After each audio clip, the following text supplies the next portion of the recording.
আসসালামু আলাইকুম রহমতুল্লাহ। হে তরুণ, তোমাকে নিয়ে কথা বলছিলাম। আগের ভিডিওতে আমরা বলেছি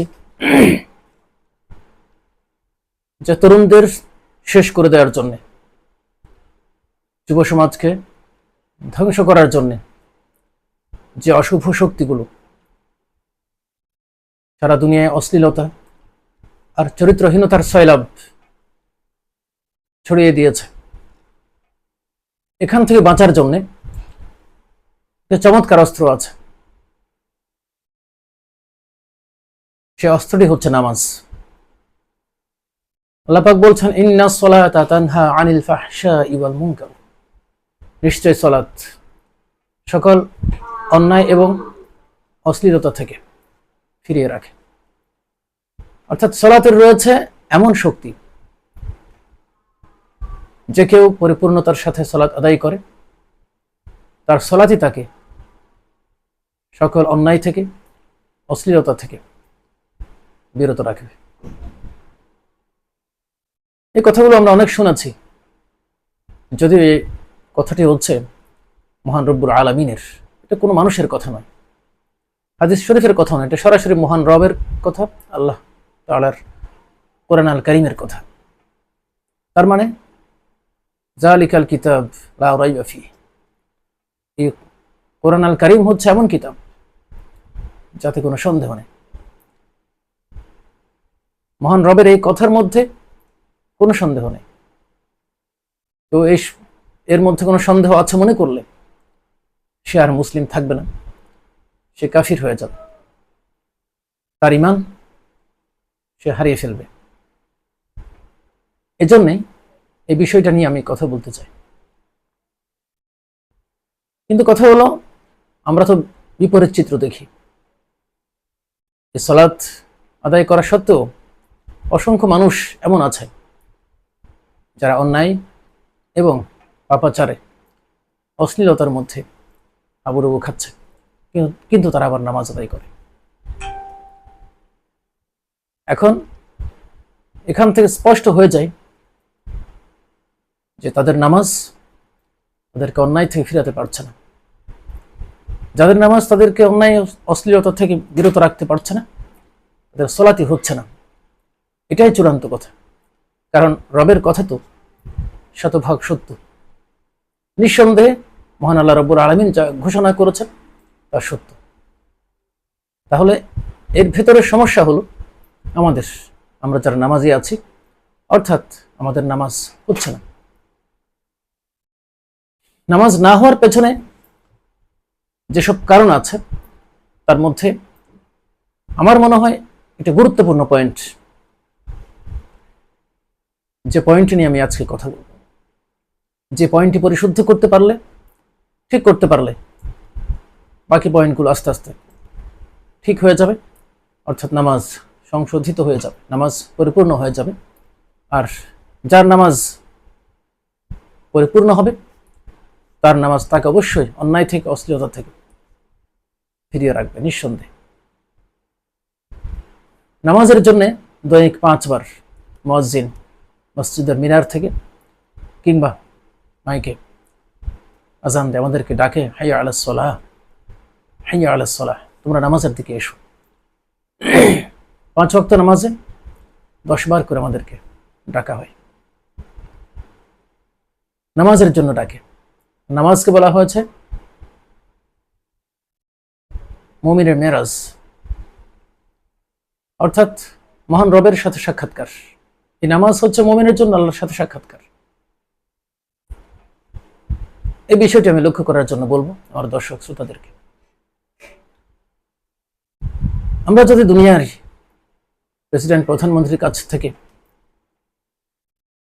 কোনো আহ্বান শুনি যে প্রেসিডেন্ট, প্রধানমন্ত্রীর দফতর থেকে আমাকে ডাকা হয়েছে, সাক্ষাৎকার নেওয়া হবে, আমার সাক্ষাৎ চেয়েছেন প্রেসিডেন্ট এবং প্রধানমন্ত্রী, এই খবর যদি আমরা পাই, তাহলে আমাদের কি অবস্থা হবে? আমরা সর্বোচ্চ চেষ্টা করব আমরা সেই প্রেসিডেন্ট বা প্রধানমন্ত্রীর দফতরের যেসব কায়দা কানুন, নিয়ম কানুন, শিষ্টাচার, এগুলো শতভাগ রক্ষা করে সেখানে উপস্থিত হওয়ার জন্য।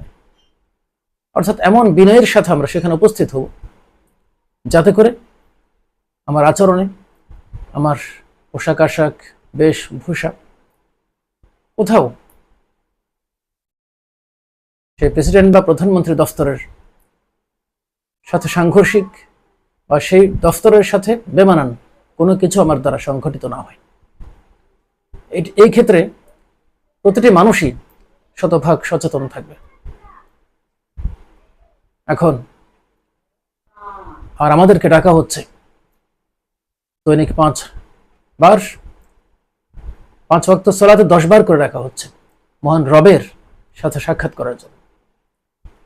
তাহলে আমরা একটু ভেবে দেখি তো, প্রধানমন্ত্রী বা প্রেসিডেন্টের সাথে সাক্ষাৎকার দেওয়ার জন্য আমাদের যে পরিমাণ সচেতনতা, যেটুকু আমাদের চেষ্টা, আমাদের আগ্রহ, আমাদের কৌতূহল, সে পরিমাণ কৌতূহল বা কতটুকু কৌতূহল নিয়ে আমরা যারা সালাত আদায় করি, আমরা সালাতে হাজির হই। আমরা যদি আমাদের পোশাকের দিকে খেয়াল করি, আমরা কোন পোশাক পরে মসজিদে যাই, যেখানে আল্লাহ পাক কোরআন আল কারীমের মধ্যে ঘোষণা করেছেন খুযু যিনাতাকুম ইনদা কুল্লি মাসজিদিন, অর্থাৎ তোমরা প্রতিটি নামাজের সময়, প্রতিটি নামাজে তোমরা সাজসজ্জা করো, অর্থাৎ উত্তম পোশাকে তোমরা সালাতে হাজির হও, নামাজে হাজির হও। সেই বিষয়টি যদি আমরা লক্ষ্য করি, আমরা কোন পোশাকে নামাজে হাজির হই, সেখান থেকে স্পষ্ট হয়ে যায় নামাজের প্রতি আমাদের গুরুত্ব কতটা।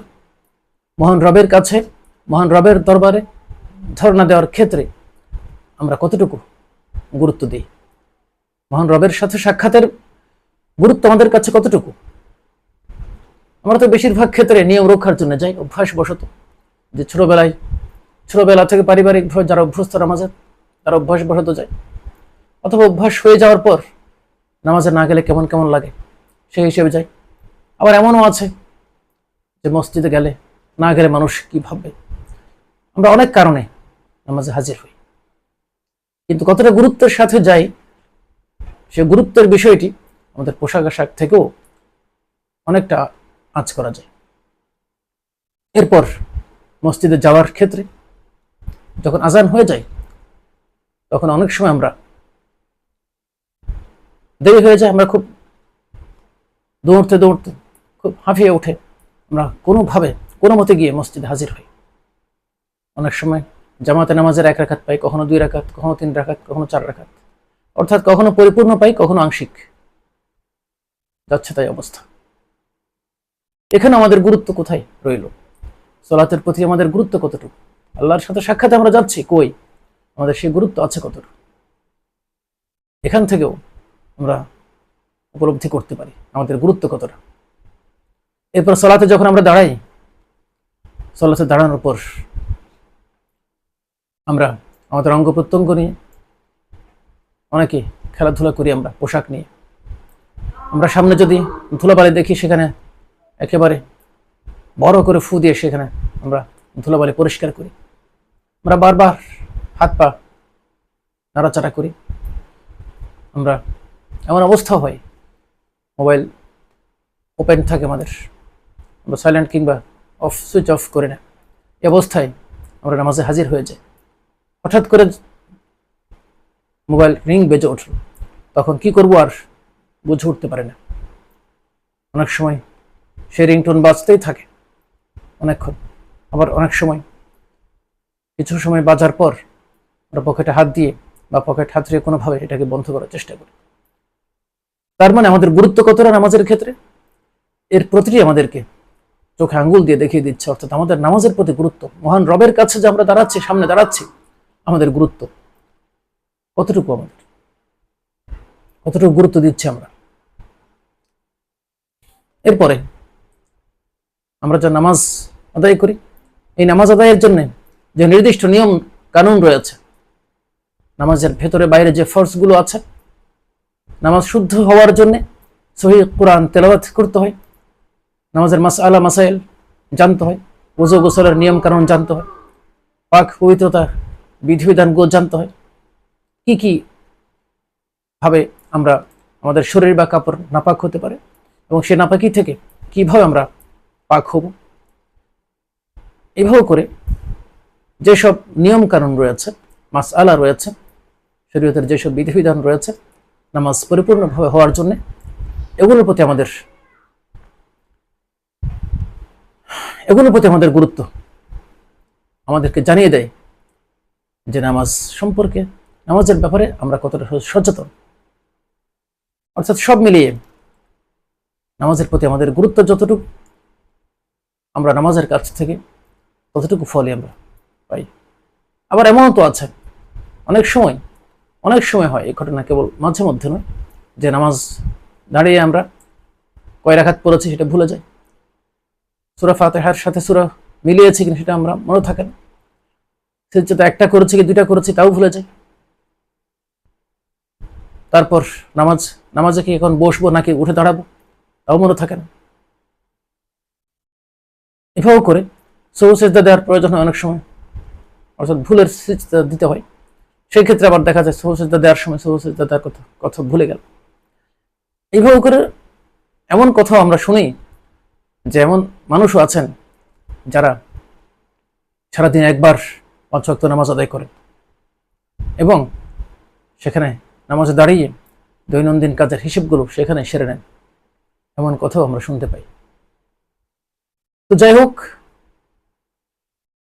এই আমাদের নামাজ যে আমাদেরকে অন্যায় থেকে, অশ্লীলতা থেকে বিরত রাখতে পারছে না, এর কারণ আমরা সংক্ষেপে পর্যালোচনা করলাম। তো এর মধ্যে সবচেয়ে গুরুত্বপূর্ণ হলো নামাজের প্রতি আমাদের গুরুত্ব। আমরা কার সামনে দাঁড়াচ্ছি? কোন মহারাজা ধীরাজ, সকল বাদশার বাদশাহ, জব্বার, গফফার, সত্তার, রহমান, রহিম আল্লাহ রাব্বুল আলামিনের সামনে যে আমরা দাঁড়াচ্ছি নামাজের মধ্যে, সে কথাটি তো আমাদের মনেই থাকে না। যদি মনে থাকতো তাহলে অবশ্যই আমরা পরিপূর্ণভাবে মহান রবের সামনে দাঁড়াতাম, পরিপূর্ণ নিয়ম মেনে আমরা দাঁড়াতাম।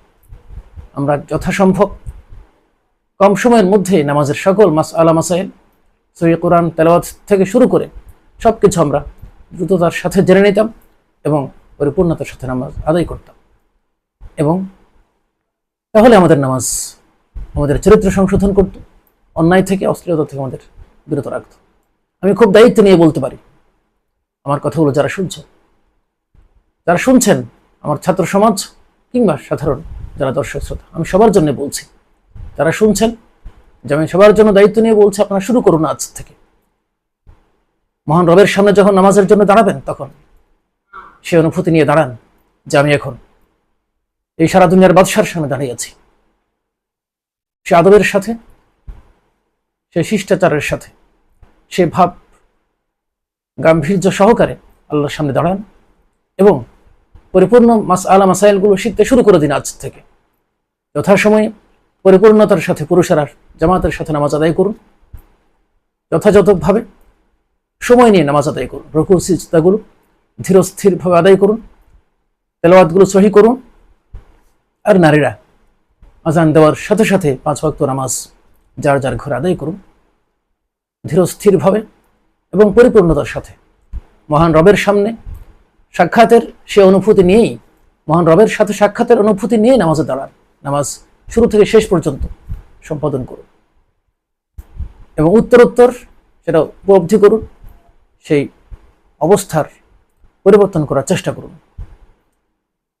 অর্থাৎ জীবন্ত নামাজ আদায় করার চেষ্টা করুন এবং উপলব্ধি করতে পারবেন তখন যে নামাজ আপনার চরিত্র সংশোধন করতে শুরু করুন এবং আপনার নামাজ যতটা পরিপূর্ণ হবে আপনি ততটা সংশোধিত হতে থাকবেন।